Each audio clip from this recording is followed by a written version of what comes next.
بسم اللہ الرحمن الرحیم والسماء ذات البروج والیوم الموعود وشاہد ومشہود قتل اصحاب الاخدود۔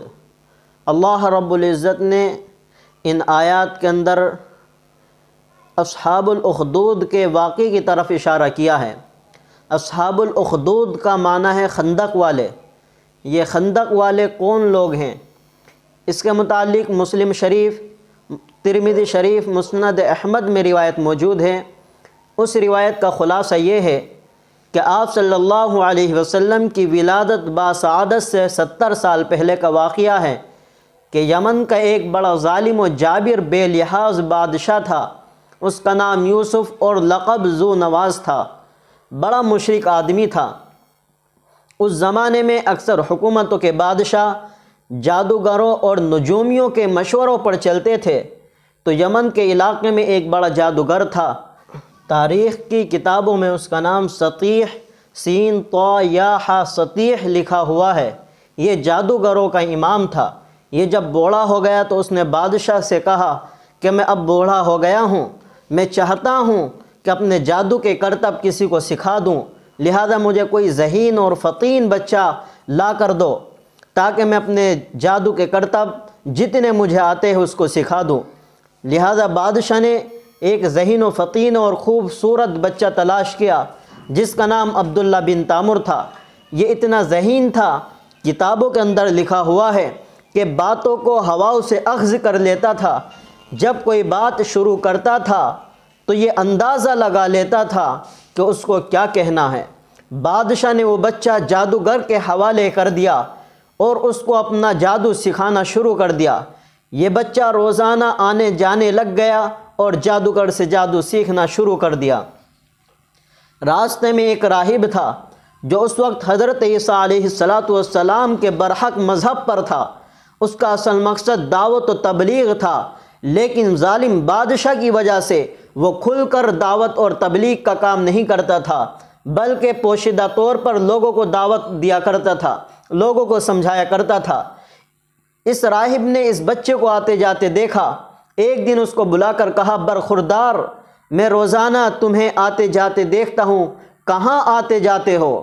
لڑکے نے بتایا، ایک بہت بڑا جادوگر ہے، مجھے والدین اور حکومت وقت نے اس سے جادو سیکھنے کے لیے مقرر کیا ہے، میں اس کے پاس جادو سیکھنے کے لیے جاتا ہوں۔ راہب نے بڑی نرمی کے ساتھ اس کو توحید سنائی اور رسالت اور قیامت کا پیغام اس کے سامنے سنایا۔ چنانچہ بچے کا ذہن بالکل صاف تھا، راہب کی باتیں اس کے ذہن میں بیٹھ گئیں، وہ بچہ مسلمان ہو گیا، کافی دین سیکھ لیا اور پختہ ذہن ہو گیا۔ ایک دن یہ واقعہ پیش آیا کہ راستے میں شیر نے راستہ روک رکھا تھا، جس کی وجہ سے لوگوں کا گزرنا محال تھا۔ لوگ پریشان تھے اور اس جانور کو مار نہ سکے۔ اس لڑکے نے بڑا پتھر ہاتھ میں لے کر دعا کی، اے اللہ، اگر راہب کا دین سچا ہے تو میرے اس پتھر سے یہ شیر ہلاک ہو جائے۔ چنانچہ اس نے پتھر سے اس شیر کو ہلاک کیا اور اس کی کرامت کی وجہ سے وہ لڑکا بڑا مشہور ہو گیا۔ اس کے پاس ایک نابینا شخص آئے اور درخواست کی کہ میری آنکھیں ٹھیک کر دو۔ اس لڑکے نے کہا کہ آنکھیں ٹھیک کرنا اللہ رب العزت کا کام ہے، میرا کام نہیں ہے۔ اس نے کہا، آپ ایمان کے اندر داخل ہو جائے، میں آپ کے لیے دعا کروں گا، انشاءاللہ آپ کی آنکھیں ٹھیک ہو جائے گی۔ اس کے کہنے سے وہ نابینا شخص مسلمان ہو گئے۔ عبداللہ بن تامر نے ان کے لیے دعا کی تو اللہ رب العزت نے ان کی دعا قبول فرمائی اور وہ بینا ہو گئے۔ اب اس کا اور زیادہ چرچا ہوا۔ ظالم بادشاہ تک یہ خبر پہنچی تو اس نے تینوں کو اپنے دربار میں بلایا اور ان کو ڈرایا اور دھمکایا کہ اگر تم اپنے دین سے نہیں پھرے تو میں تمہیں سزا دوں گا۔ انہوں نے کہا کہ ہمارا جرم اور قصور کیا ہے؟ ہم صرف رب کی ذات پر ایمان رکھتے ہیں اور وقت کے نبی پر ایمان لائے ہیں۔ اس نے کہا، میں نہیں جانتا۔ چنانچہ اس نے راہب اور اس نابینا شخص کو جو عبداللہ بن تامر کی دعاؤں سے ٹھیک ہو گیا تھا، دونوں کو قتل کرنے کا حکم دے دیا۔ تفسیر جامع الاحکام القرآن میں لکھا ہوا ہے کہ ایک آرا منگوایا اور آرے کو ان کے سر کے اوپر رکھ کر ان دونوں کو بیچ سے قتل کر دیا۔ اس طرح سے انہیں شہید کر دیا گیا۔ اور عبداللہ بن تامر کے بارے میں حکم دیا کہ اس کو پہاڑ پر لے جاؤ، اگر یہ اپنا دین چھوڑ دے تو اس کو چھوڑ دینا، اور ورنہ پہاڑ کی چوٹی سے نیچے گرا دینا۔ جب اس کو پہاڑ کی چوٹی سے نیچے گرانے لگے تو اللہ رب العزت سے اس نے دعا کی، ایک زلزلہ آیا جس کی وجہ سے وہ لوگ سارے ختم ہو گئے اور وہ لڑکا صحیح سالم واپس آ گیا۔ بادشاہ کو اطلاع ہوئی کہ لڑکا تو نہیں مرا، اور جو لوگ اس کو پہاڑ پر گرانے کے لیے لے کر گئے تھے وہ سب ہلاک اور برباد ہو گئے ہیں۔ بادشاہ کو بڑا رنج ہوا، اس نے حکم دیا کہ لڑکے کو کشتی میں سوار کر کے گہرے سمندر میں لے جا کر ڈبو دو، اس کو سمندر میں گرا کر کشتی واپس لے آؤ۔ اللہ رب العزت نے عبداللہ بن تامر کو محفوظ رکھا، اور جو ڈبونے کے لیے گئے تھے ان کو فرشتوں نے اٹھا کر سمندر میں پھینک دیا۔ بچے کو پھر بادشاہ کے سامنے پیش کیا گیا۔